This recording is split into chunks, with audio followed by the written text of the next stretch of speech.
કરજણ તાલુકાના હાંડોદ ગામના સરપંચના પતિ દ્વારા ઉદ્ધતાઈપૂર્વક જવાબ આપી વહીવટ કરતા ગ્રામજનોમાં આક્રોશ જોવા મળી રહ્યો છે।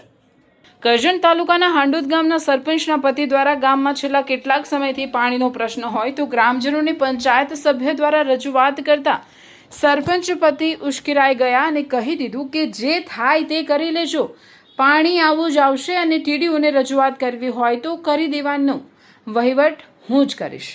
વાહ! સમરસ ગ્રામ પંચાયતના સરપંચના પતિને ખબર નથી કે ગ્રામજનોએ ગામના કામ કરવા માટે આપણે આ હોદ્દા પર સમરસ કરીને આખા ગામની એકતાથી આ ગામના પ્રથમ નાગરિકનું પદ આપ્યું છે, નહીં કે દાદાગીરી કરવા।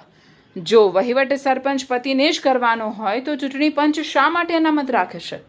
સ્ત્રી અનામતની વાતો કરનાર આજે હોદ્દા પર હોવા છતાં પણ એમના પતિનું કહેવું છે જે થાય તે કરી લેવાનું, વહીવટ તો હું જ કરીશ। જોવું રહ્યું આના પર ટીડીઓ કોઈ કાર્યવાહી કરે છે કે કેમ।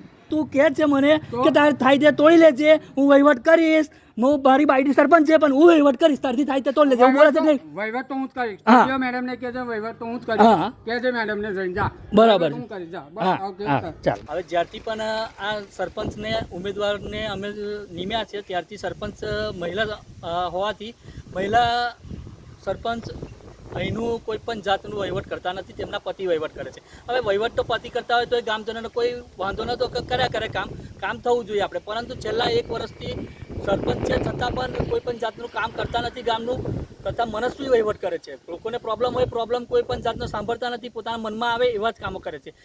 હવે જેથી કરીને કાલે પણ અમારે એ જ બનાવ બન્યો કે અમે લોકો ત્યાં ગામના જે વનકર રોહિત સમાજમાં ફળિયામાં પાણી નહોતું આવતું, તેના કારણે સરપંચને ત્યાં બોલાયા હતા, તે સરપંચ પતિ ત્યાં પહોંચ્યા હતા અને ત્યાં કીધું હતું કે અમને પાણીની વ્યવસ્થા કરી આપો। એટલે એમને ઉદ્ધત જવાબ આપ્યો હતો, અશોભનીય વર્તન કર્યું હતું એમની સાથે કે પાણીનું કામ અવડે નહીં થાય, તમારથી થાય તે કરી લેજો, તમારથી થાય તે તોડી લેજો। એટલે મેં પણ ત્યાં ઊભો હતો, એટલે મેં કીધું કે આ તમે ભાષા તમારી સારી નથી તથા તમે કાયદામાં રહેશો તો ફાયદામાં રહેશો, એ પણ મેં જણાવ્યું હતું એમને, છતાં પણ મને કીધું ત્યારથી પણ જે થાય તે તોડી લેજે। એટલે પછી અમારે પૂછવું પડ્યું કે તમે કયા કારણે કહી શકો, તમારે ટીડીઓ મેડમને કેવું હોય, જેને કેવું હોય તેને કહી શકો છો અને હું જ વહીવટ કરીશ ગામનો, એવું એમને જણાવ્યું હતું।